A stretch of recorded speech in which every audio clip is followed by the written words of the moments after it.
through the home buying process. See, many of us are unaware of our credit score or our true financial situation, but Jet will help you develop a step-by-step plan to improve your financial standing, making your dream of owning a home achievable sooner than you think, right? You ain't got to go out here and have all these money games, right? You know what I'm saying? He'll help you put together a step-by-step plan, so you got to have all these money games, all right? So he understands your financial situation may not be perfect, right? Just like many of our HBCUs, but that's okay. The sooner you start the conversation with a man, the sooner you two can solve the problems like the credit issues, the student loan debt that many people have. So don't let the fear of new heights hold you back from getting the home of your dreams.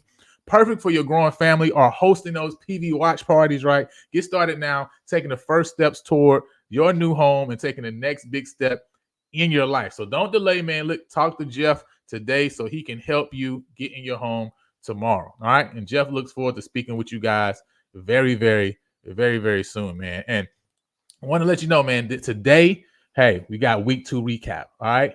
The recap with Coach Heish Northern. So, first and foremost, Coach, man, what is going on? How are you doing, man? How have you been? Because we haven't seen your face. Many of us have been hearing your voice a lot, but we ain't seen your face, man. So how have you been doing these last few years, man, since you've been off the sideline?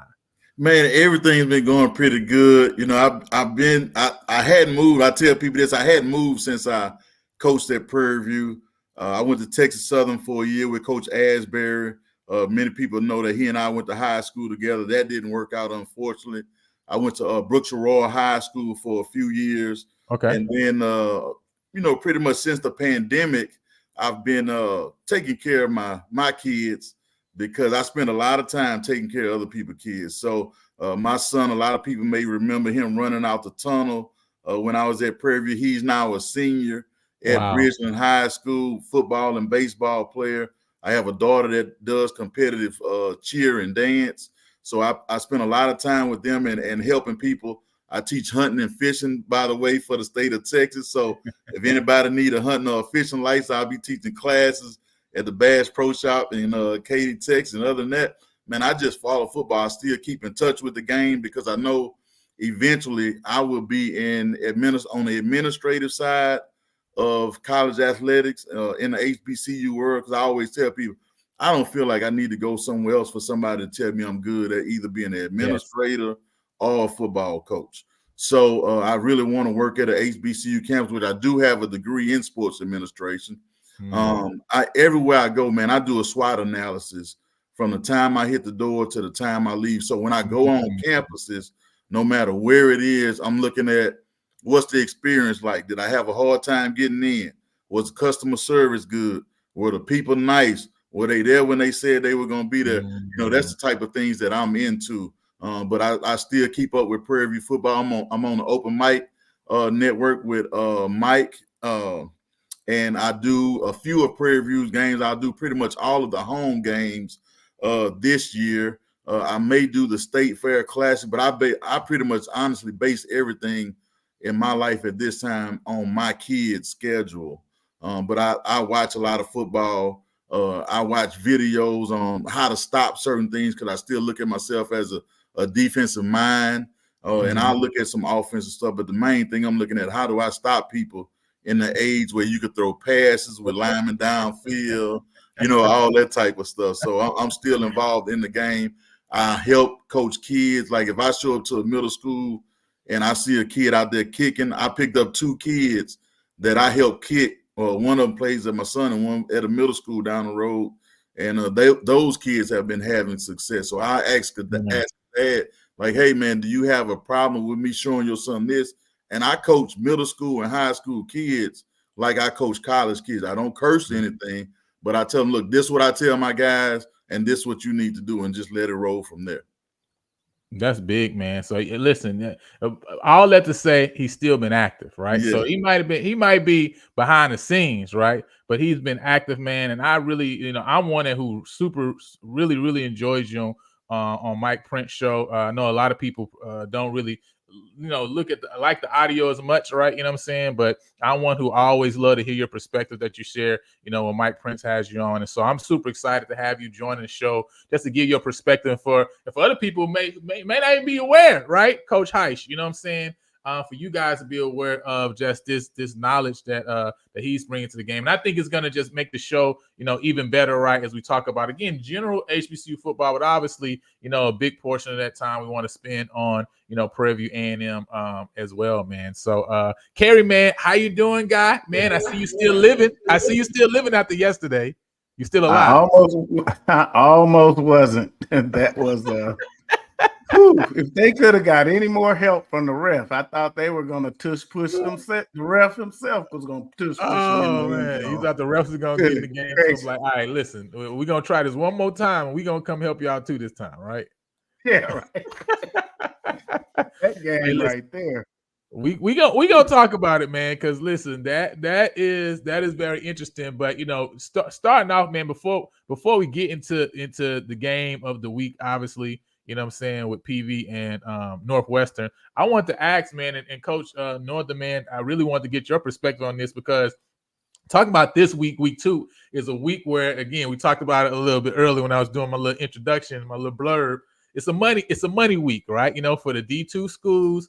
Also, for you talk about going against D1, for you as a coach, right? When you're looking at these games, how do you evaluate where you are when you have such a lopsided game like you have typically in this week 2, where you're going against Miami for example, Florida A&M, and it's 56-9, right? Or you going Grambling playing against Tuskegee. I mean, you up 37-0, and you kind of just let the dogs off, right?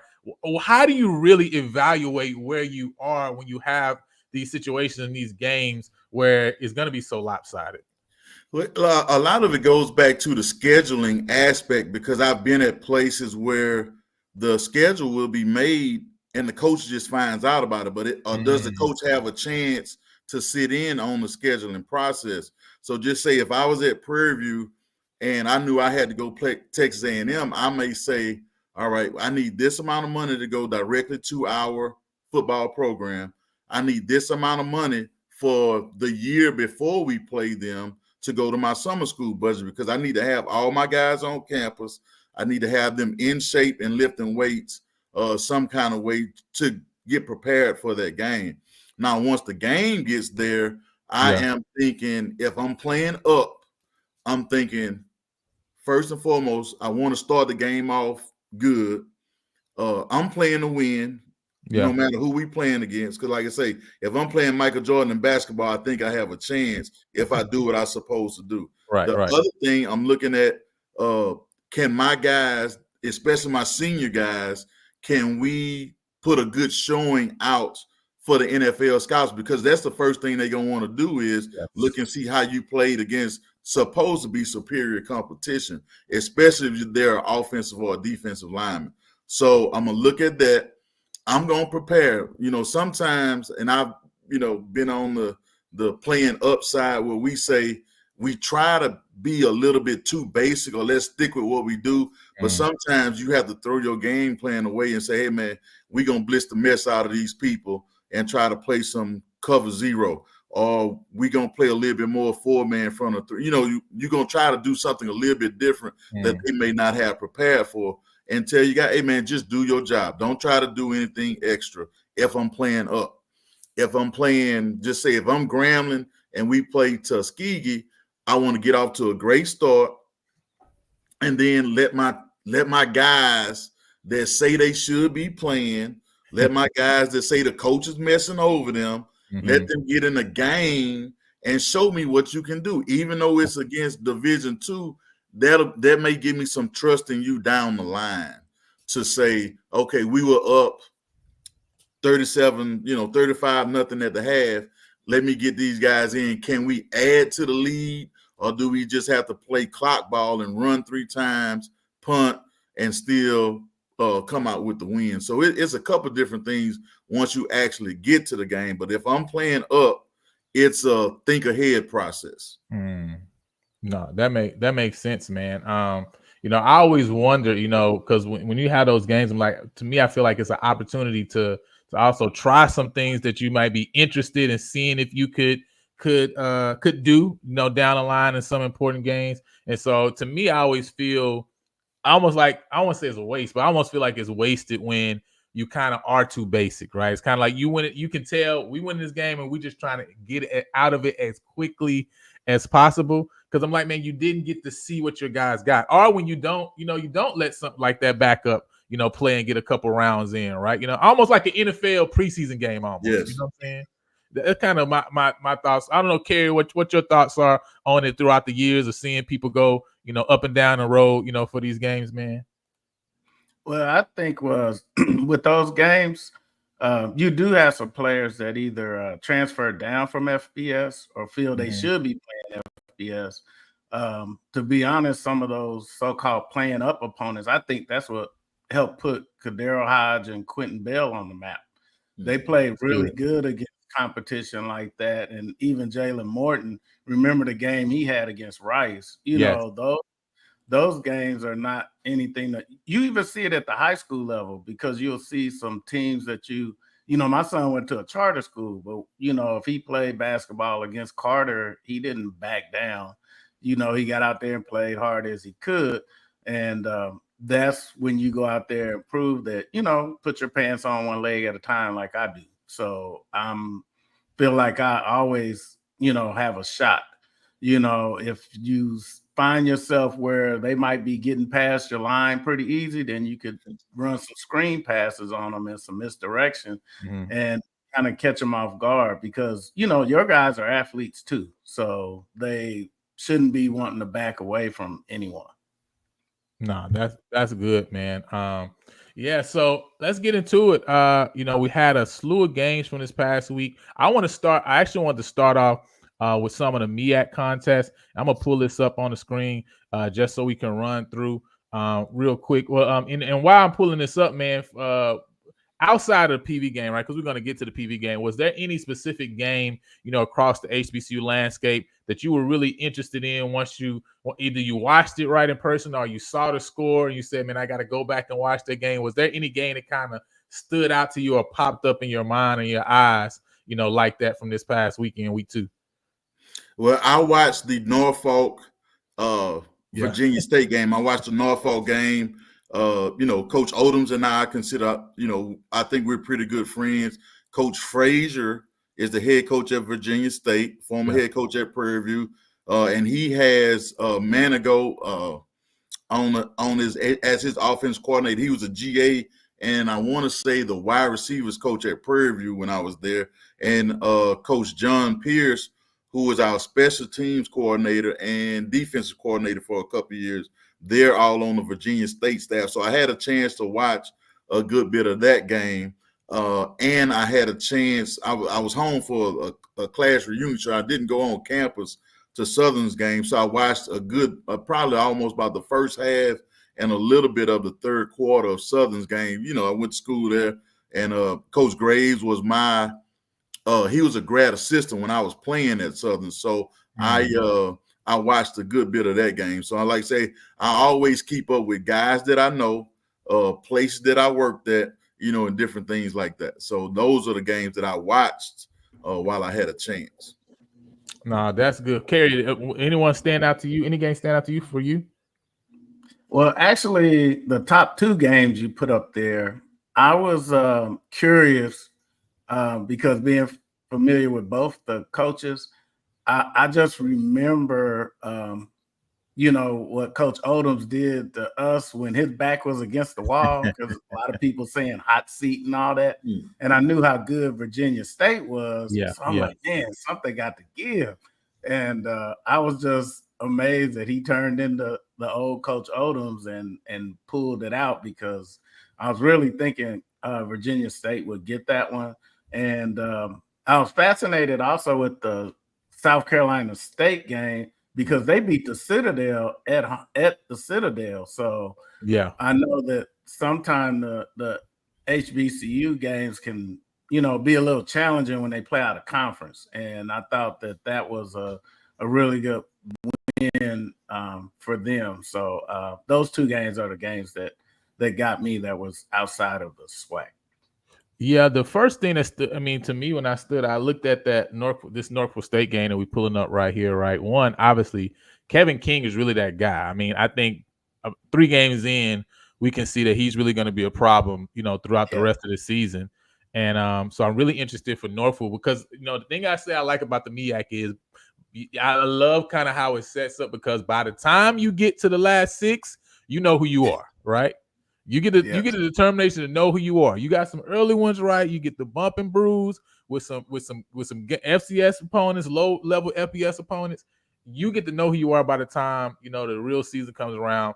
And Norfolk is a team that this year is going to know who they are by the time it comes around. Now, what I immediately saw in this game that I was like, man, I feel like you let this FAMU game slip through your hands, right? Yeah. Was looking at the stat line of Jalen Daniels this game, right? He was 14 of 21 for 210 yards, 2 touchdowns, and an interception.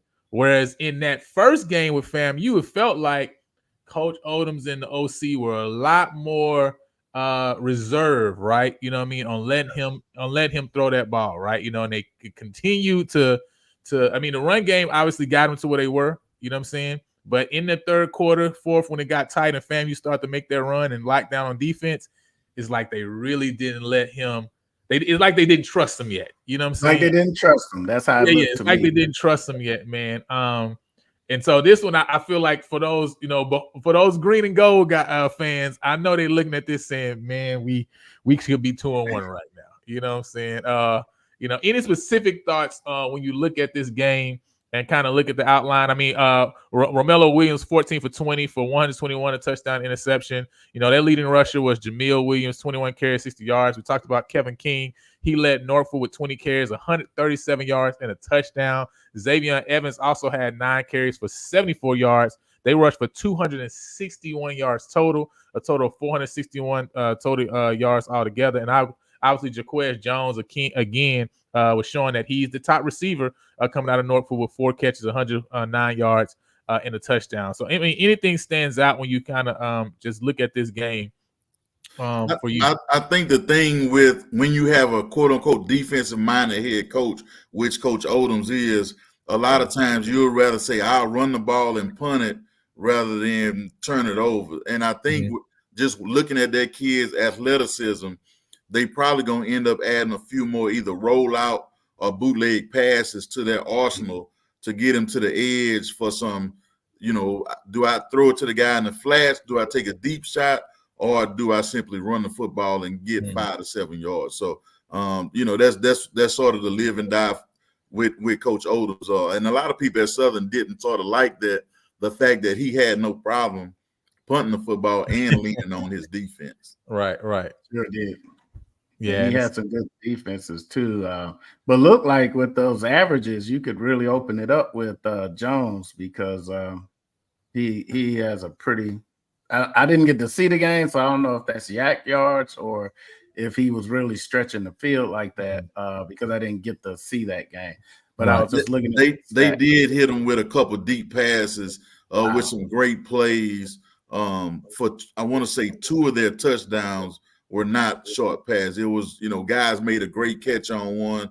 One of them, a guy had to come back and go over a guy to catch the ball. So, they were pushing the ball down the field. Yeah, it looks like this long was 60 yards.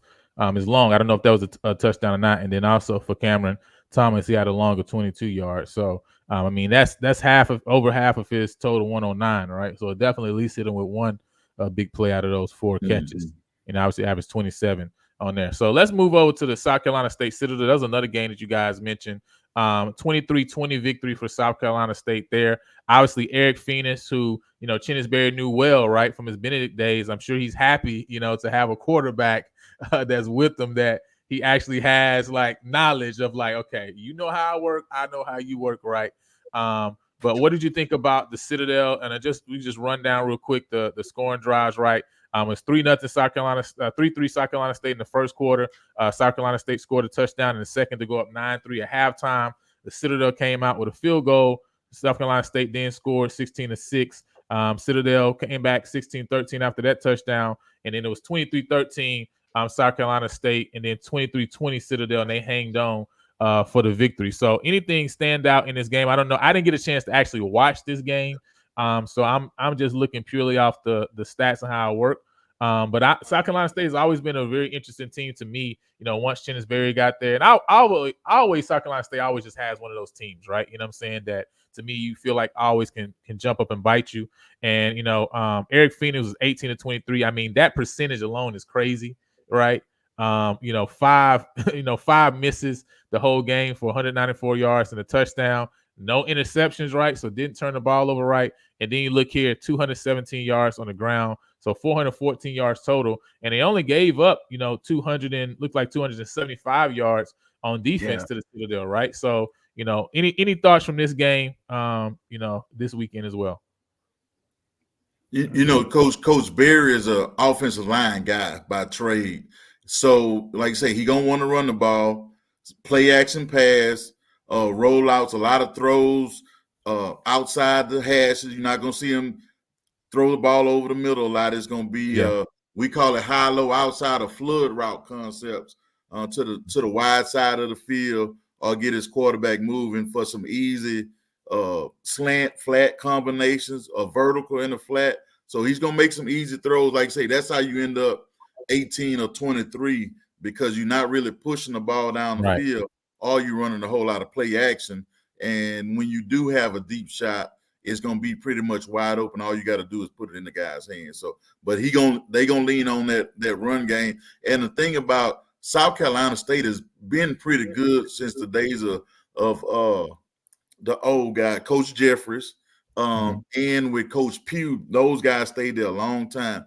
And football, even when they were going through all the financial struggles, South Carolina State was putting a pretty good product on the field when they were in the throughout the MEAC days.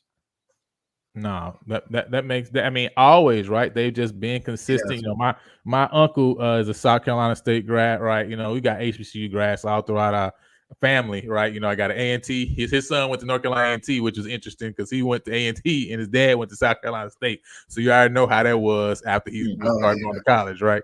But especially back in that time when North Carolina T was still in MEAC, obviously during that time. So, that State has always just been there, right? You know what I'm saying? They always been consistent.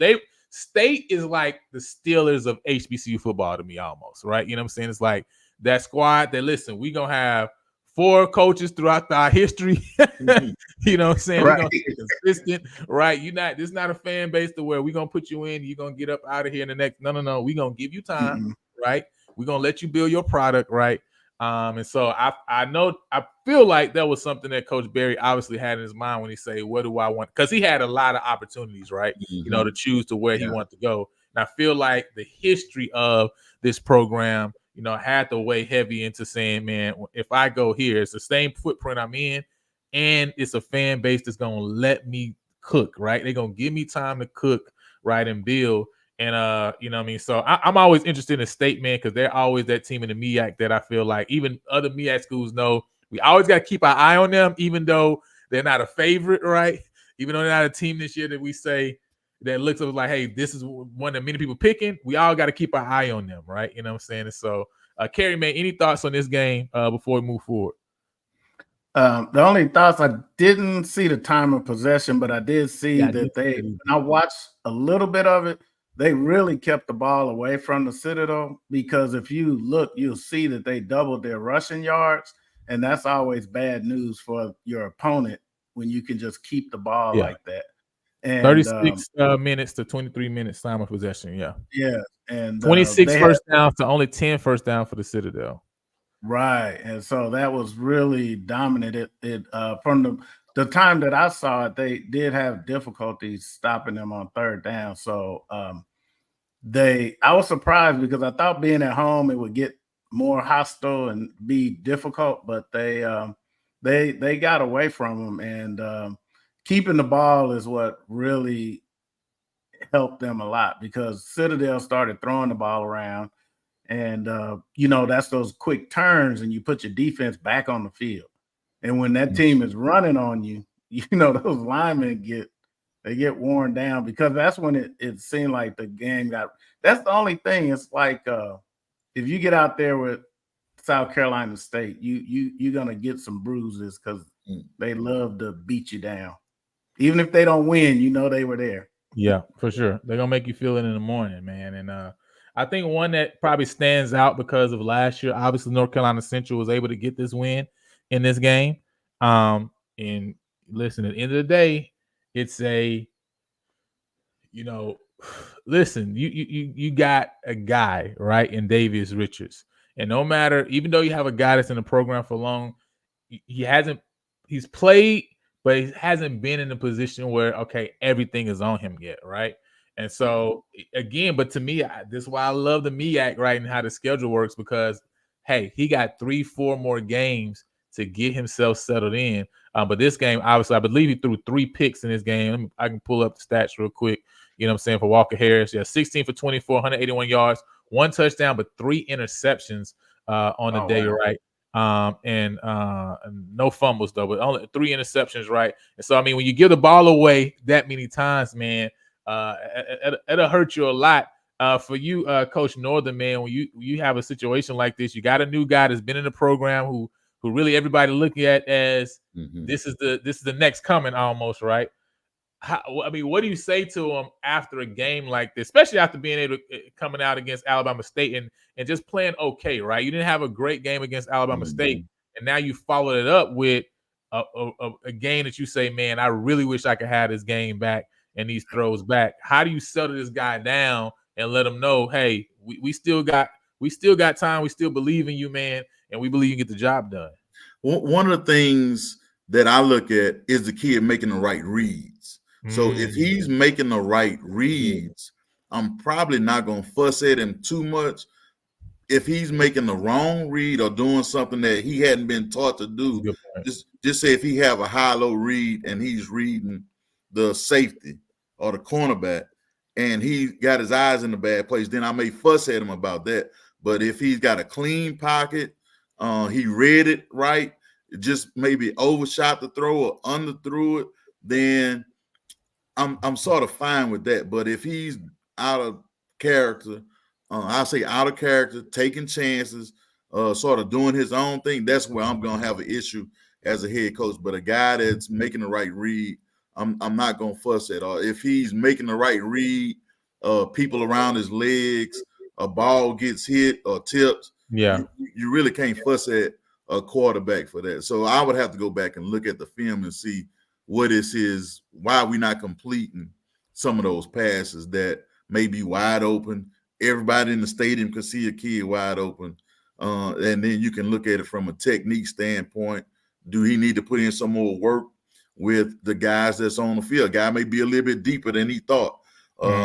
One guy runs his corner route one way, another guy runs it, even though they getting taught the same way, but you have to know your personnel. Right, so that's the thing that I'm gonna look at. Is he making the right reads first and foremost? That's a good point, right? Because then, I mean, you kind of now that's less you gotta fix, right? If at least your eyes in the right place. Because I feel like a lot of times, you know, even that first game we talked about the PV game was like the plays were there, their eyes are just in the wrong place, right? You know what I'm saying? And so now it's like you got to go back to say, what did you see? What were you looking at? And I know now they got the GoPro, right, where they'll put it on your helmet, you know what I'm saying, so they can see in practice like where your eye. You can't even tell us where your eyes was. We're gonna see where your eyes was, right? Carrie, how do you feel about Central so far? Coming off the Alabama State win, which I don't know how impressive after now people seeing Alabama State, that win is for many people, right? And now, obviously, Elon, Peasy is saying it, right? I mean, Elon is definitely a playoff team, right? So, how do you feel about North Carolina Central as a whole right now? Again, super early on, right? You know what I'm saying? But how do you feel about them as a whole? I still feel like they're somebody you need to look out for because they're similar to South Carolina State, except they have, a quarterback that they're getting used to. Because remember, we talked about it, the quarterback can be tough until the bullets start flying. And since Davius Richards was there, he didn't get much chance to do that. So, and I think, going forward, maybe in some of these other, because they get more I guess I call it preseason games before we do, because their conference play is down the road. But you might want to reel it in a little bit, go back, look at the film. If you're making him hold it too long, or, he's trying to make 3 or 4 reads instead of, trying to get 2 reads and getting it out of there.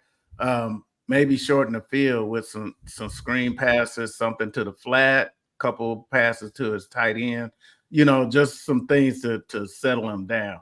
Belly route to the running back, something that he don't have to really, and then when he starts doing those, the defense can't key off on him, because if he's just going straight back and he's trying to get used to his offensive line, maybe if he hadn't been in there before, he might think the pocket is breaking down when really it's not. He just had to hold it one more second and let it go. Yeah.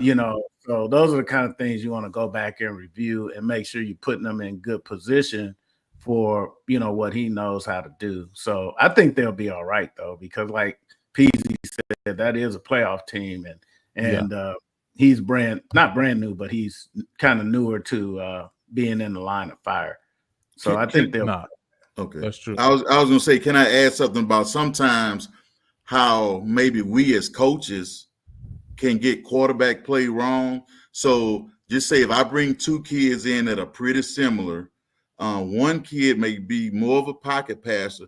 He is gonna look great in 7-on-7 and team when you practicing against yourself, because 9 times out of 10 he not getting hit.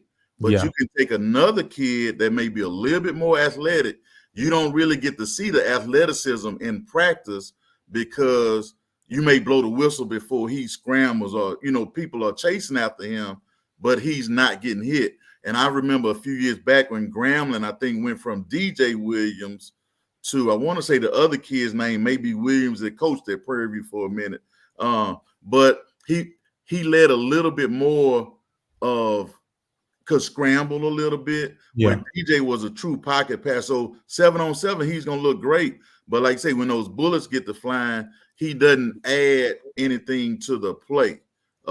So a lot of times as coaches, when you see 7-on-7 in team, you get that part of the game, quote unquote, wrong.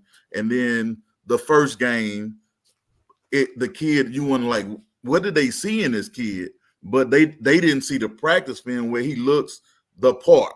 Right. But it's a little bit different when you have what we call a gamer, a guy that's going to show up on film when the bullets are flying. So we can get it wrong as coach, and I'll admit that, and I've seen it happen to people before. You're like, how that kid even starting over such and such?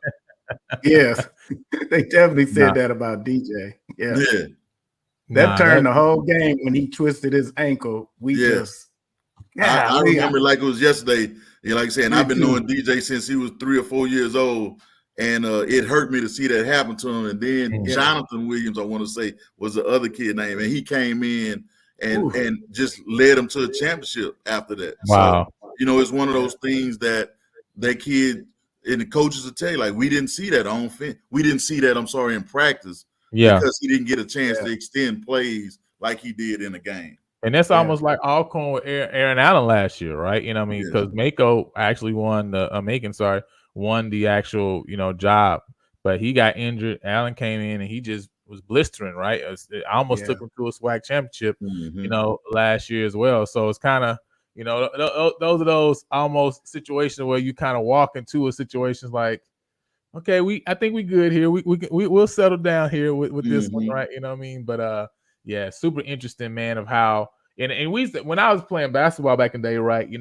They you have guys, man, who just in practice they would give you the business, man. But we're not putting them in the game because we know what it is, right? They're not gonna nothing they do in practice, they're gonna do in the game. Okay, all right, So I think it's kind of, a little bit of that situation too going on sometimes, man. But man. I know one that I was actually really excited / disappointed about. Obviously, Howard with the 32-31 win over Mercyhurst, right? That's a great win for Howard out of conference. But that Towson Morgan State game, man, especially after Morgan was able to put up 30 points against Hampton, to come back with the excitement and thinking like, okay, man, they got it rolling. You know what I mean? They know who they are, and only be able to put 86 rushing yards, man, and only be able to score 9 points.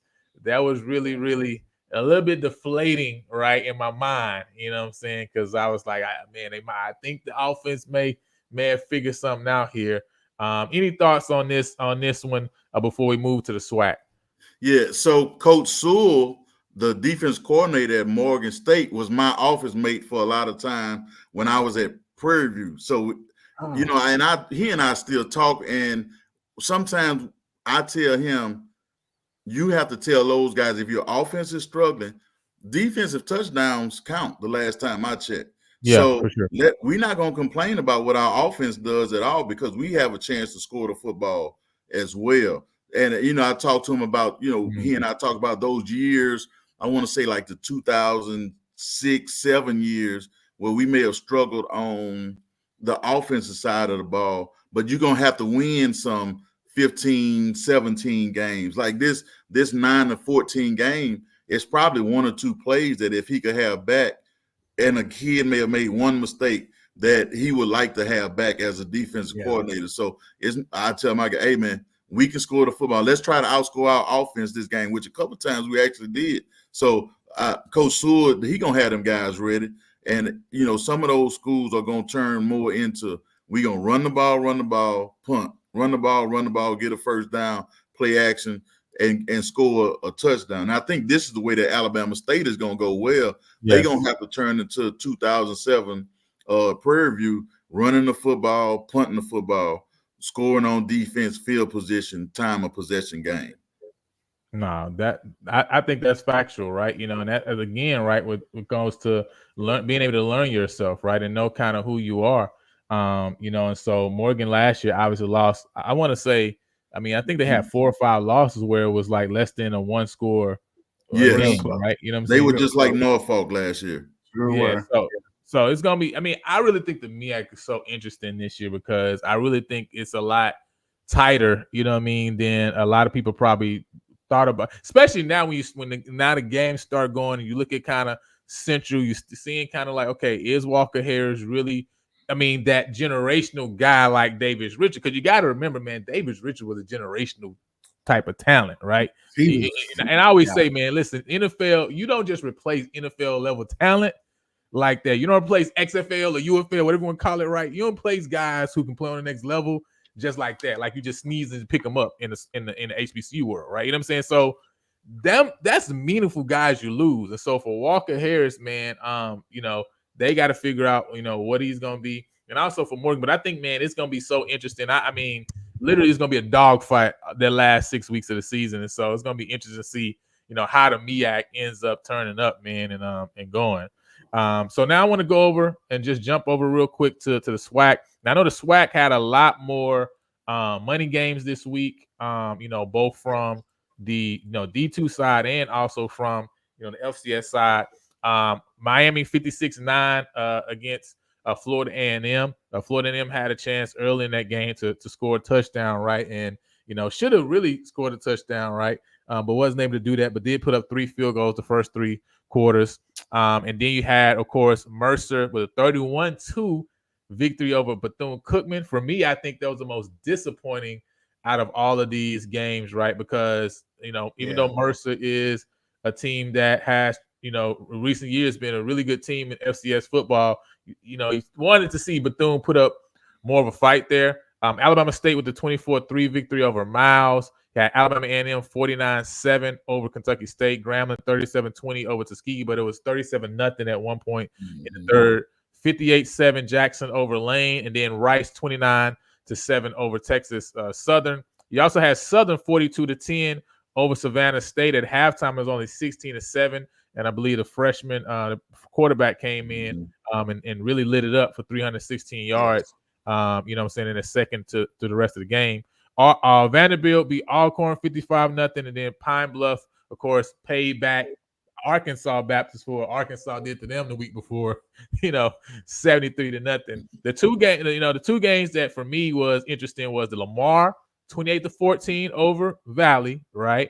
And then also like I said, the 31-7 Mercer Bethune-Cookman score.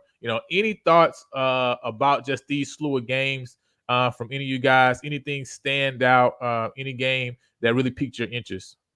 Man, I tell you what, I was disappointed in the Texas Southern game, to be honest with you, because like I thought that they would, after seeing a little bit of Sam Houston versus Rice, I thought Texas Southern would be able to go in and put up a better fight, I should say, than what they did. A 69-7, they could. I never saw that coming in a million days. I was thinking that Texas Southern might be able to lean on them and make that a close game. So that was disappointing to me, to be honest with you. Yes, in that game, I don't know if he was injured, but I don't know what happened to KJ Cooper. He seemed real composed in the pocket and made good reads, but I'm not sure why he didn't play quarterback in that game. So that I think he got tweaked in the Prairie game. So it could have possibly been that they made a decision just to keep him out, to be honest. Okay. Yeah.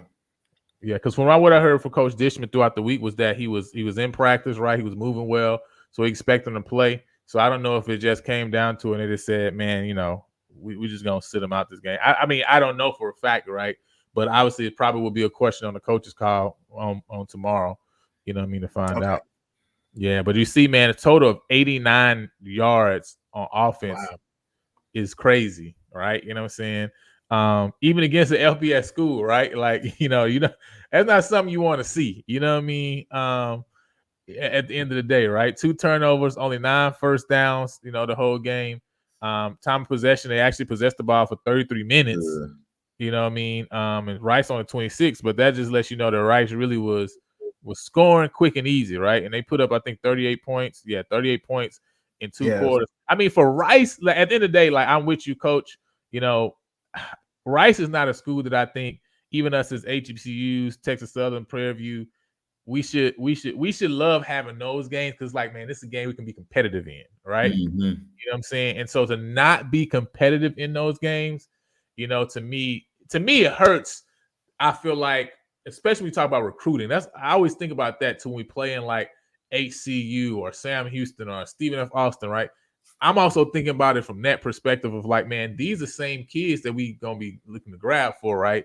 Who's seeing these scores, who's seeing these games, and if you're not able to even put up a fight, man, it just hurts. But the good thing is, like, coming out of this 1-1, pushing a way better position than coming out of this game being 0-2. This loss would hurt obviously a lot worse, right? And so TSU was still in a prime position in the SWAC, though. After this, what do you guys think about this Valley game, man? Because Lamar's a team that has played well so far this season. It is a team that is looking to have a chance to really make some noise in the Southland Conference this year, and so for Valley to come in here and keep this game, close. Obviously, not really able to get over the hump, right? But obviously, it's being 21-14 in the fourth quarter. What's your thoughts about this game? And obviously, they switched from the freshman to Sisk. He went 18-31 for 171 yards, a touchdown, interception. Any thoughts on this game? If you look at it, you'll see it's a 14-point difference in the game, and both of Valley's quarterbacks had a turnover, so that could have been a big turning point in the football game. Otherwise, 200 yards passing, you'll take that. They probably would have liked to get a little bit more productivity than that, and then the running stats. That's one that they gonna probably say, hey man, we got to find some productivity from one of those running backs. But a lot of times your running back productivity goes back to your offensive line. Or do you have receivers outside that can make people play cover 2 or cover 4 on first down? If other teams look at Valley and see they don't have a guy that makes me think I have to double him or have help, then they're going to see 8-man boxes, cover 1, and make the quarterback have to make accurate throws, which, both of them are young guys. That's not going to happen on a consistent basis. Yeah, the first thing that pops out on the rushing stats is the leading rusher here is the freshman quarterback who had 45 yards, right?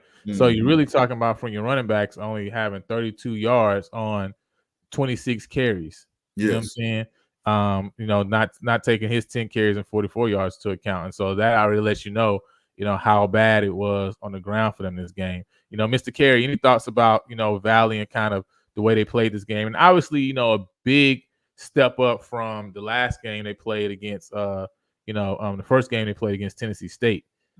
Yeah. I think it was an improvement, not the outcome they wanted, but they got to figure out how to run the ball. I think that would have helped them. I think this game, it might be attributed to even though Lamar had 222 yards rushing, I think that the defense probably, made some key stops. They was only 4 out of 12 on third down. So that let me know they moved the ball. They did the bend, don't break thing, but they still scored those 28. But I think it could have been worse if the defense didn't have the stops they had. And it looked like Lamar kind of stopped themselves a little bit with that 157 yards of penalties, almost as many as PV. So that made it a lot tougher than it should have been. It's going to be interesting to see going forward if they're are going to still stay with the other quarterback or not. But it looks like they didn't give up, but they got to run the ball. But I see this one stat here that popped off. I'm like, okay, maybe this was this got to be one of the tails, right? 18 penalties for 157 yards for Lamar. Yeah. I mean, that's a field and a half. And that's right? How you keep Valley in the game. Yeah.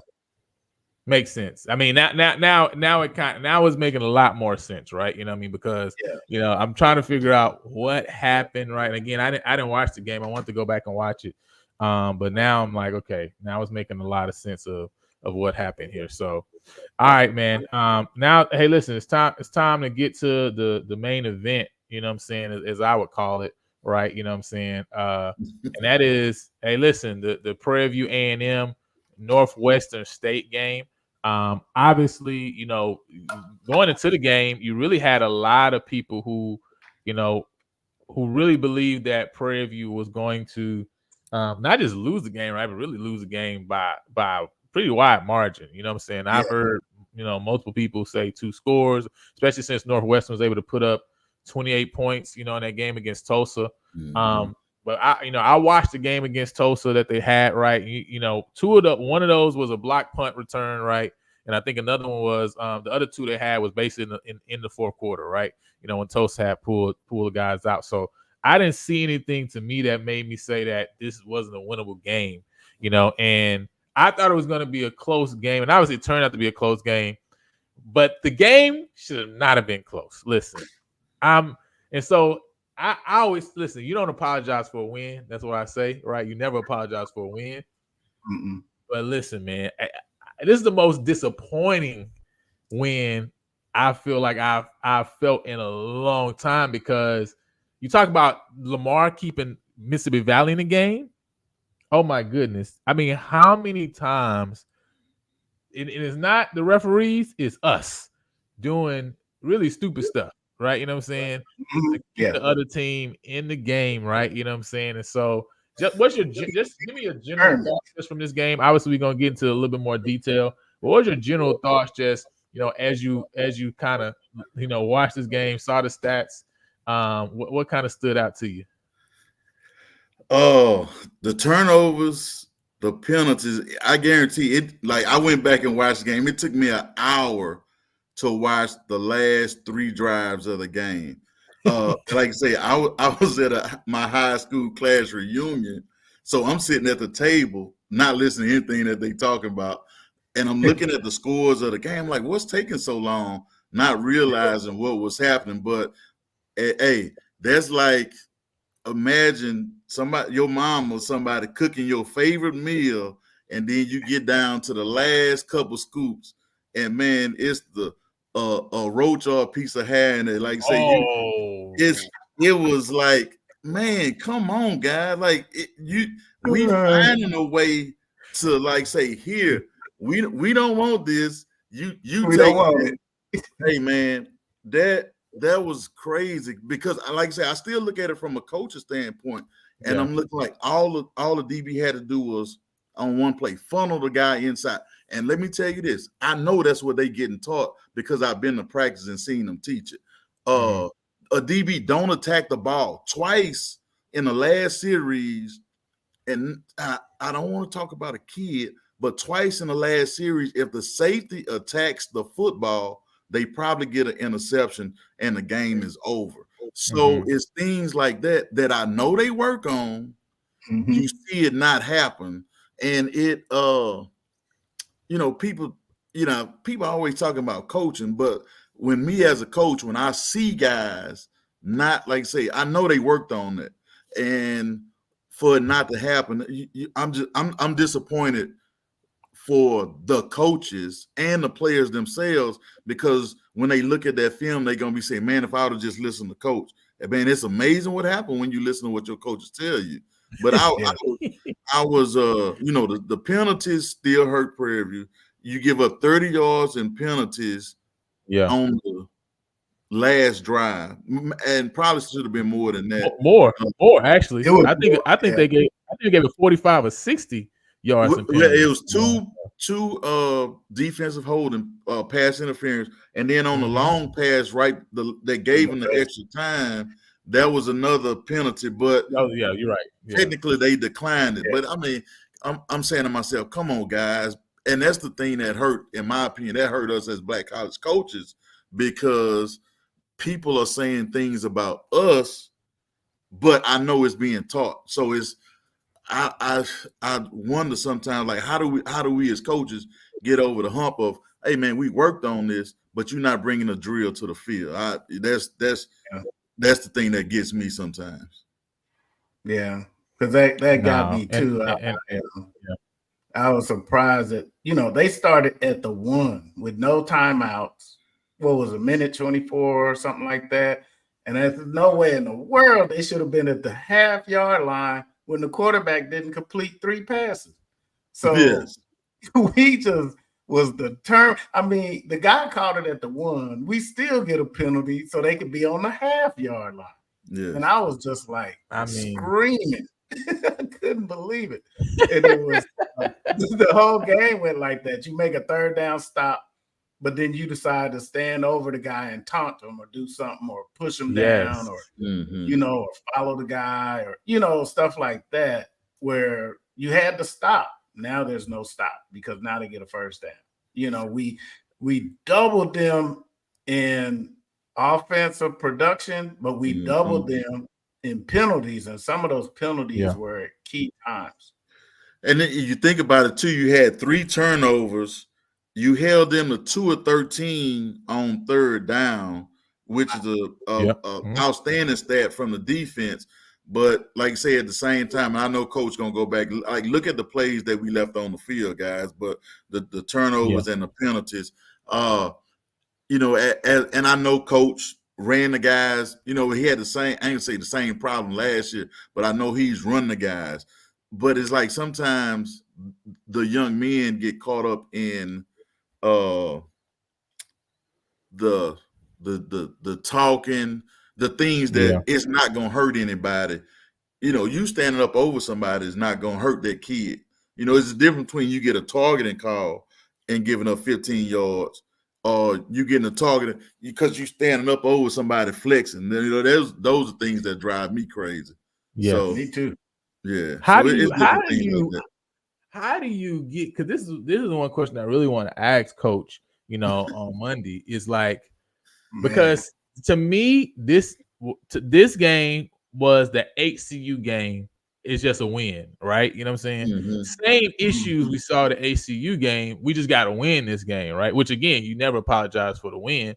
But these are things that if you playing against a Southern or a Grambling or an Alcorn and you lose that game, you say, man, listen, we had 100 and we gave up a football field of penalty yards, right? You know what I'm saying? So how do you get the guys to still be as aggressive, right? To still be as on edge, right? Especially from you coming from the defensive side of things, right? Because the listen, the defense saved the game, right? Now in the last 2 drives, right? They also caused some of the issues, right? You know what I'm saying? Because of the penalties. But they also played extremely, extremely well, which is why I said from the first game with TSU, I wasn't mad. Matter of fact, I texted one of the players and said, listen, because he was like, how do you think it was? Right? I told him, listen, anytime we only give up 20 points, because I said that last touchdown, I'm not, we went for a 4-14 from a 10-yard line, right? That's not, That's not normal football, right? You normally punt that ball. If we give up, if we only allow teams to score 20 points, our offense is supposed to win that game. That's how I feel, right? You know what I'm saying? So to me, I'm basically saying defense played well enough to win the game. Same thing in this game, right? The defense played extremely well, right? But the penalties, man. How do we get guys to stay as aggressive as they stand, but also not get the stupid? Because some of the stuff is just stupid. Some of the stuff is like, bro, you already tackled him. He already on the ground. Why you even? The game about to be over. Stephen Thomas, he over the guy and he hit. Why you, bro? Don't you understand when you're 2 yards and the game's over? You can listen, bro. If you just run another play and we get the 2 yards, you literally could slap him in, get the penalty, and it don't matter. It's like do y'all not understand? It's like the kids don't got football IQ or something. Like, bro, just wait one more play and you can get the penalty you want. We still kneeling on the ball, right? Yeah. So let me tell you one of the things that I would do I would say more as a defensive coach. So if I had a guy that I knew was always pushing and shoving after the play, maybe had gotten a personal foul a week or two before, one of the things, and we would practice this, I might tell my scout team running back, like, hey man, when they tackle you, I want you to push such and such.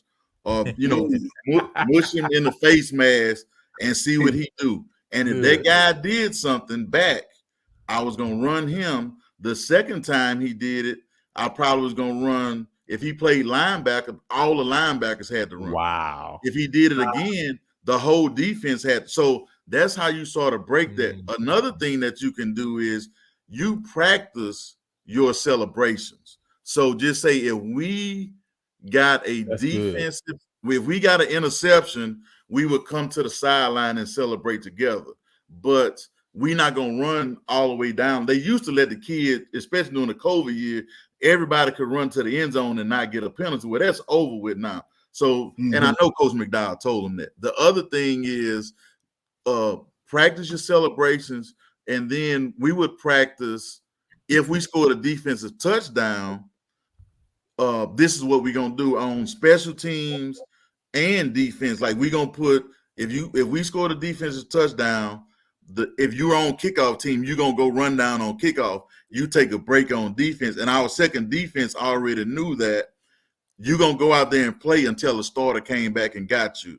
But the some of the celebration stuff, it irks me to no end to see guys getting celebration penalties, I say with 5,000 people at the game. Come on, man. Now it's on TV, I might look a little different, but stuff like that just drives me crazy, man. Man, yes. Kerry, what's your thoughts, man? Well, my thing is, I know you're excited, but I don't see the deal in celebrating tackling a running back that you just let get a 6-yard gain and you celebrate because you tackled him. He can celebrate over you. My thing is, I would really try to tell the guys, a real championship player acts like they've been there before. And so, I'm going to tell them it's okay to celebrate, but let's celebrate when the clock hits 0, because winning is a bigger celebration than the celebration you got that got us the penalty, because sometimes I've seen celebrations turn a game, and then the other team, what's that? He last the best, and so you don't want to be that guy. So the thing is, act like you've been there before. Get up, dust yourself off, and maybe put what's that they put on, the big hat on the sideline, something like that. Yeah. Hey, and the other thing too that sort of goes back to the game part of it. The turnovers that Prairie had on offense led directly to points for Northwestern. Yes. So when you see something like that as a defensive coach, you have to get your guys to like, hey, man, that means we got to step up. We have to get a score back that we wasn't planning on giving up. And I've seen things like that tear a team up where just say a coach may say something like, well, we scored X amount of points. That should have been enough to win. But they didn't count the fact that defense may have scored a touchdown. Special teams gave you the ball on the 10-yard line twice. Yeah. So, all that it's independence, but it works together. So those, you say if you take those points off the board, the Panther fans can breathe a lot easier. They drink tastes a little bit better. They don't need the high blood pressure medication or the Black and Miles while they watching the game and stuff. And let's talk about just a couple of those independent parts. First, I know we kind of was talking about the defense. One thing that does pop off, right, and that you got to be super excited about is the young guys on the defense that have been able to step into major roles are amazing, right? Javen Jackson led the team this past game, 7 tackles. You had Aiden Jones, right, which is a legacy guy. Kendon Jones, his brother, just graduated last year playing linebacker. Now he's here playing linebacker coming from Northern Illinois. You know what I'm saying? 5 tackles, right, and that interception in the fourth quarter. You also got Robert Edmondson, right, another young guy, right, playing big major minutes. And also, listen, Eric Zachary, who probably so far in the first 2 games has been the best cornerback as a true freshman, right? You know what I'm saying? Yes. For this team, and the guy who's been a sure tackler so far in these first 2 games, right? You know what I'm saying? So, what do you guys think so far about the young guys who've been able to step into major roles, right, in positions where obviously Schenkel, for example, went down. And now you got to have these young guys step in. You got Zachary coming in and stepping in a role as a corner on the opposite side, right, of some seniors there. So what do you guys just got to say about these young guys first and foremost before we, get into some other stuff on the defense? Hey, one of the things I think about, Panther fans better find a way to keep them boys out of the transfer portal. Yes. And put a little money in their pocket to keep them there because people, and I tell people this, like I have buddies that coach at Power 5 schools that have people on their staff that all they do is watch SWAC football games, Southland Conference football games to see who can we poach that meets our standards if the size is right, and then we got film on them. Let's get those guys to come play with us. And I've seen it happen in Prairie View a couple of times where guys have good years and then end up leaving it. So, but the fact that those young guys are stepping in and playing and making plays, not just being out there, but actually making plays, that bodes well, especially when they play well early during the season and they're not just making minimal mistakes. If you can have a young guy that just do your role early in the season, that's going to help them when they get down the line to some conference play and some way more hostile environments than Northwestern State. Yeah, and it was amazing to me that the younger guys seemed more disciplined. Yes. That was the thing. Maybe they need to be. And we left one off. Can't forget Traylon James. Man. Well, his brother. I'm so glad his brother brought him to the team. Madison Prep, you know what I'm saying? I can't forget my guy Traylon James with the big hit as well. Yeah, playing some big minutes at safety. Yeah. You're right. Yeah. And I was actually with his high school coach, went to high school with me, and we were actually talking about some of the Madison Prep guys that were playing at different schools. And he brought like, man, I got a couple guys at Prairie View that are playing. So, like I say, a good program, won a state championship a couple years ago. And them kids over there tough. If you go to their practice field, you'll see why them jokers tough like they are.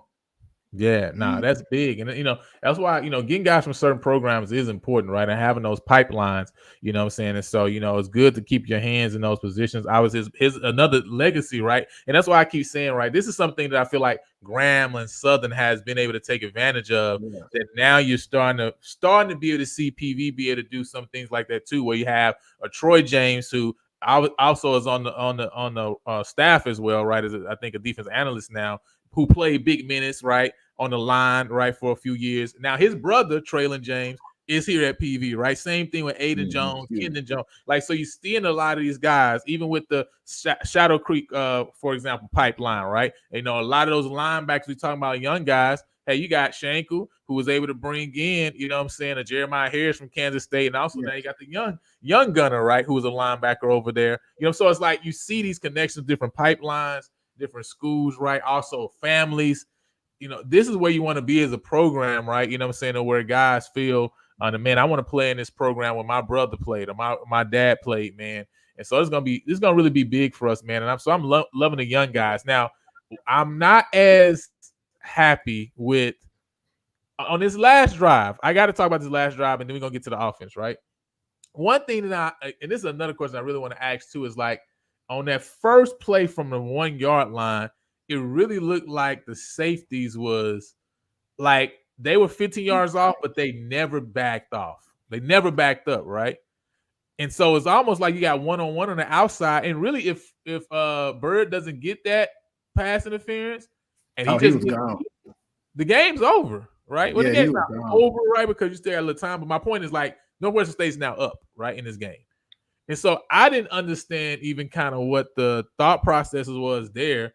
You know what I mean? Because in the day, man, they got no timeouts. Just get the guys in bounds, tackle them jokers.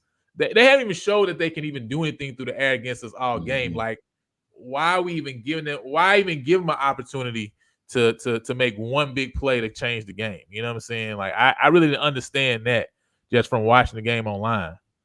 I think part of it was, and to me, it looked like they may have been playing some type of 2-man and probably should have been forcing the guy back inside, and the kid ended up getting the outside release. And then now your cornerback is in chase mode instead of being what we call being on top or being in phase. Even with the wide receiver, even past him. But and like I said, I don't know what the safeties were looking at, but at the same time, it goes back to cornerback technique as well. So glad he took the pass interference, but you'd hate to see him put himself in that position. Right. I'm not sure the kid's classification, but it may have been a young guy thing. Then I looked at 2 plays. It was a senior that got. That was a senior. That was a senior on both of those plays. Yeah. So that's the thing. As a coach, you're like, man, come on, guy. But did he overestimate his ability? You know where he's lined up, what type of routes you're gonna see, knowing the situation. Like, I'm not gonna get beat deep late in the ball game. Like, let him take that 15-yard comeback, but I'm not gonna give up a 9 route. So, like I say, that's where situational football comes in. And like I say, coaches talked about it, but you out there on the field, like I say, the man in the arena is the one that have to stop that. Exactly. And that's why I keep saying, it's like, to me, I'm like, you gotta, because at the end of the day, right, you got guys who play. I played basketball coming up, right? And those guys who could play, but you could, they didn't understand the game, right? You know what I'm saying? They didn't have an IQ. So yeah, they had a little skill, but they just didn't understand how the game. It's like, bro, why at this time would you make this decision? It's kind of like, are you not understanding where we are, what's going on, right? So, that to me, how I felt this game, in different moments and times, like guys became selfish, only thinking of me right now, not thinking of the team, not thinking of the game, and also just like not understanding where you are in the game, you know what I mean, to make the decisions you're making. But Mr. Carey, let's go over to the offensive side, man. Obviously, I know Said put it in the comments a little bit earlier. We had the 2 pick sixes that Cam Peters threw. Obviously, both returned for a touchdown.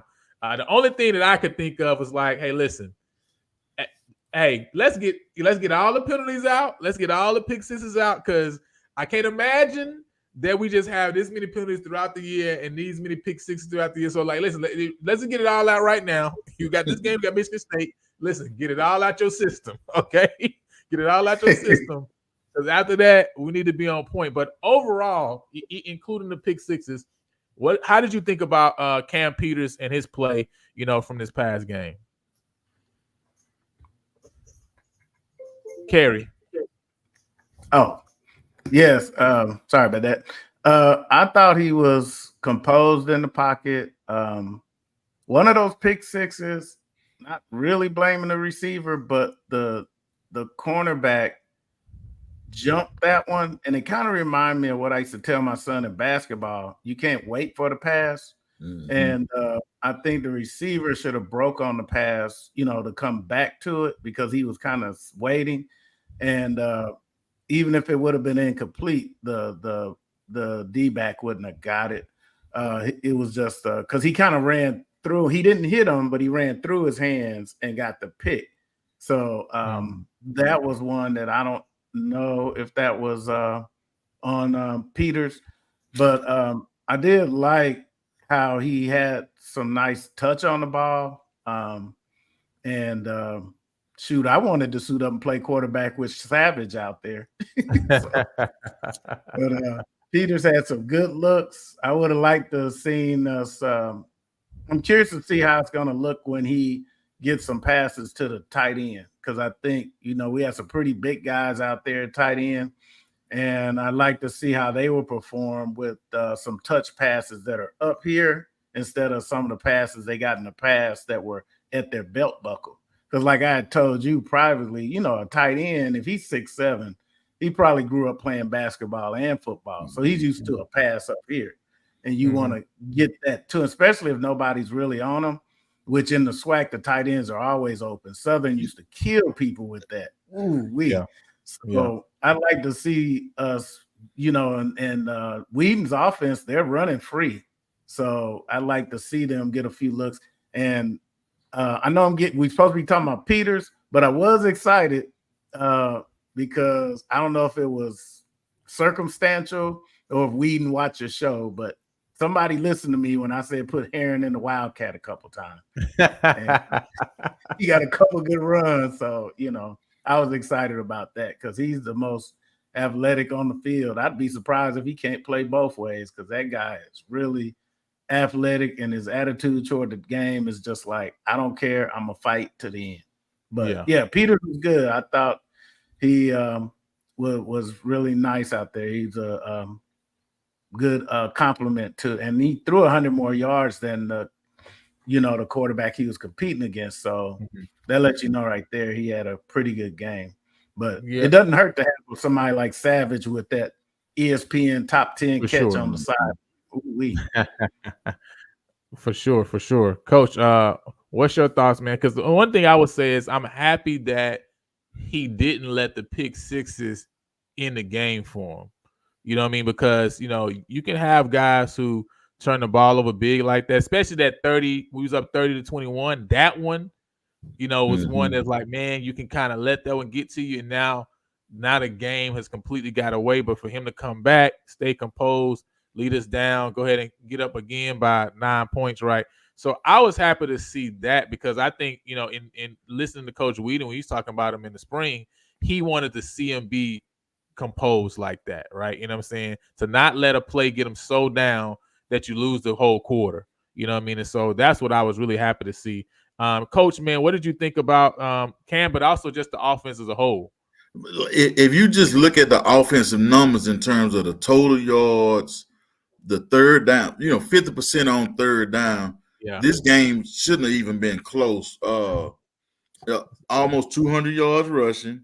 Yeah. So everything, like I say, I have a degree in math education, so all the numbers say one thing, but I went to a seminar, they say how to make numbers lie, and you can get different results with the same problem and estimations, but it's nothing that says this should have been a close game. No. With 468 yards, the third down percentage, all that type of stuff say big win by the Panthers, but that's football when you get the turnover game going and all that kind of stuff like that. So the numbers show good minus the pick sixes. If you take the pick sixes out of the game, everybody feels totally different. Yep. But at the same time, guys gonna say you don't let pass in victory what you wouldn't let pass in a loss. So they gonna correct those mistakes, find out was it a bad read. Sometimes this is the thing that people don't realize too. Sometimes interceptions are actually the wide receiver's fault. Did he run too deep? Did he not cut at a sharp enough angle? Was it a tip pass? All those things that people don't think about. They just look at, the quarterback threw 2 pick sixes, So, and like I say, I didn't see that part of the game because I literally watched pretty much the last 4 to 5 minutes of the game. That's all I wanted to see. And it took an hour to do that. So the numbers say Prairie should have won by a lot. and they'll take a 1-point win if it's one. Listen, we'll still take the win. And I think at the end of the day, man, when you talk about people talk about the big jump from game 1 to game 2, Yes. at the end of the day, I think you saw that though, right? You know what I'm saying? Even with the things that need to be cleaned up, right? You know what I'm saying? Turnover wise, you talk about, the penalties. But when you look at the jump that was made, and I think this is what people were excited about and what people was expecting the TSU game, that hey, this is a team that can score the ball. Whedon puts people in a position where you got to make a lot of decisions as a DC, right? And as, like you say, the guys that's actually in the arena, you know what I'm saying? You make these guys have to make a lot of decisions. And so, we should be able to score the ball, right? And again, even though the ending score doesn't look like it, and because I know a lot of people look at the ending score, first game, second game, even with, again, right, I still feel there's still some components of the secondary that we still got to tweak and fix. But overall, like I say, the defense has played extremely well, right? You know what I'm saying? Right. And I think they play well enough that you say, okay, with an offense that can put the ball in the end zone and a defense that can play lights out in moments in time, right? Especially, right, throughout, 3-4 drives in the second or third quarter to give our offense a chance to bump leads up, really take control of games. We showed the inner workings of a team that really has a shot this year to do something special. And I think that's what we all saw, and what we all believe. So, but yeah, man, any last thoughts, man, before we close out? And we appreciate everybody for jumping on, man. If you have not done so already, please go ahead and like the stream, subscribe to the channel. We appreciate you for jumping on and showing some love to Coach Heist Northern, as he's going to be joining us, right? You know what I'm saying, throughout the rest of the year, man, and giving his expertise. So please show him some love in the chat as well, for giving up his time as well to just talk about HBCU football. But any last words, man, before we go? Now, I'm looking forward to, sort of the future of where this is going to take us or me. Like I said, I want to get into the administrative side of sports, or the TV side as an analyst. I looked down there and I saw a Chris Ford in the comments. I'm not sure if that's Chris Ford that played linebacker for me. Sir. For me. Hey, and it might not seem like a lot to the average person. We were at practice one day, and Chris made a check. And normally you're Omaha that Chris says something like, "Hey man, disregard that call." So to me, like, that's like the funniest thing ever in terms of football. But like I say, man, I love them guys, man. I love seeing those guys that played for me. I love seeing them with their wife and kids, Yes. all that type of stuff. So, like I say, I appreciate those guys. I saw something that said, "Why the DBs pressing so late?" So usually the coach may give a guy a call, but he has a toolbox of how you're going to play this. It might be man-to-man or two-man, but just because he calls two-man, it don't mean you have to press. You could play off-man, you could play press-man, you could play quarters-man, read, it's a lot of different things. So when you're on the field, you have to make that decision. The coach is not going to always tell a kid to press or not, but like I say, man, I'm looking forward to it. I love talking about football, and like I say, I really am looking forward to it as much as I'm looking forward to watching my own son play. That's awesome, man. Mr. Carey, any last words you got this evening? Last words. I know Texas Southern's glad they didn't see this team last week. Even the commentators commented that we were probably about 30, 40 pounds bigger than their line at the offensive line. And I think running the ball really caused some attrition at the end of the game. Definitely. And that was really, I've heard some comments of people say, "Oh, you beat the worst team in the country." I could pick a lot of SWAC teams that would not have won that game that night. This was their first home game. They were excited to be back because they had to end early last year. He went and he didn't go and get guys worse than the guys they had. And they'll see as they go down the line, that quarterback they had was not a bad quarterback. Our defense just cranked it up. I mean, this guy's 6'5", 220 or so. And, he was a load. He could see over everybody. He made good reads. but our defense was just smothering. And they'll find out down the road that, they're going to win some games. So people that say that, because they do all that, saying all that, but the SWAC went, 1-4 this weekend versus FCS opponents. Mhm. So Prairie View must have did something right, but they just don't want to give us the credit because, other fan bases and schools, they're scared of what'll happen if people start looking up to wanting to be at PV, see our facilities more on TV. PV gets more exposure. It's a lot of people had no clue that we're not even in Blackshear anymore. Right. Some people, in 80 they had no clue that we went to the championship 2 out of the last 3 years. Yeah. And they think if we start winning, the word to get out, and that's not what they really want. Because I'm telling you, if PV grabs the ring and gets out front, starts getting more national exposure, the recruits that are going to come there, they're going to be they're already a problem. They're going to be a bigger problem in the SWAC and beyond. Can I add something? I know we're getting close to the time. Yeah, go ahead.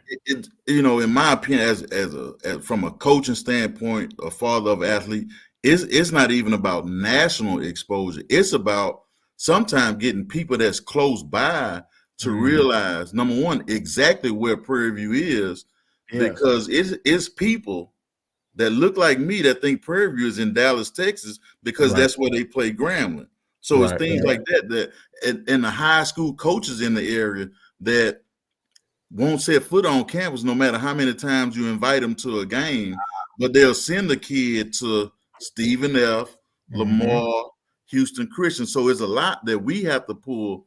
And then you think about the alums that have kids that they didn't have the greatest experience at Prairie, that they don't want to go to school there. So, it's just different things like that. And I understand where you're coming from, but at the same time, I think we as an institution, I still say we, because Prairie View is on my son's list of schools to attend college. So it's we have to do a better job as alums, local people, even the students of representing Prairie View A&M University and making people know exactly what we have to offer. And some people, they going to take it, and other people, they not going to take it no matter what you say. Nah, that's good. Nah, and I think that's spot on, right? You know what I'm saying? And that's thinking from the administrative hat side of things, right? You know what I mean? Like Coach has been talking about early in the show. So, once these guys know that we're here, that we're even a D1 program, right? You know what I'm saying? At Texas Southern and Prairie View are D1 programs, right? Yes. In the state of Texas, and the location. Because I keep telling people, Prairie View, listen, everything in Houston is 4 or 5 minutes away anyway. So you talking about 45 minutes from Prairie View is Cypress and Katy and Hockley, and it's a lot of places, right? You know what I'm saying? So you in the city. Okay. So even the thought process that is so far away from everything in Houston. Okay, let's just understand that. All right. So if you just change the narrative and the thought process, right? And it starts to build that brand as you want it to. But I do agree, Kerry, that if we can get rolling and get one, if we can get one in hand, a SWAC championship, Celebration Bowl, right? That can really start to change the narrative, in a lot of people's minds too, man. And so I'm super excited, man, for what this show is going to be. Hey, listen, next week, man, Southern and Jackson, obviously that's always a big one. Now, it doesn't make sense ever that it's not a SWAC game, but, that's a whole different conversation for another time. And we need to go on that one. Grambling, Texas A&M Commerce got a little bit more exciting for me after seeing Commerce against UC Davis. I actually watched some of that game, you know what I'm saying, that comeback they had. Also, they played pretty well against San Diego State. That's a really interesting game next week that Grambling's going to have. And so I'm definitely going to be paying attention to that one because we got Graham in, 3 weeks? You know what I'm saying? So really see how they – and we also play Commerce this year, right? You know what I'm saying? So that's going to be a really interesting game to watch. And we're going to talk about it next week on the recap, man. So, again, appreciate all y'all for coming and jumping on. Thank you, Kerry. Thank you, Coach, for joining us, man, on the recap with Coach Heisch Northern. Until next time, man, we'll see y'all next week.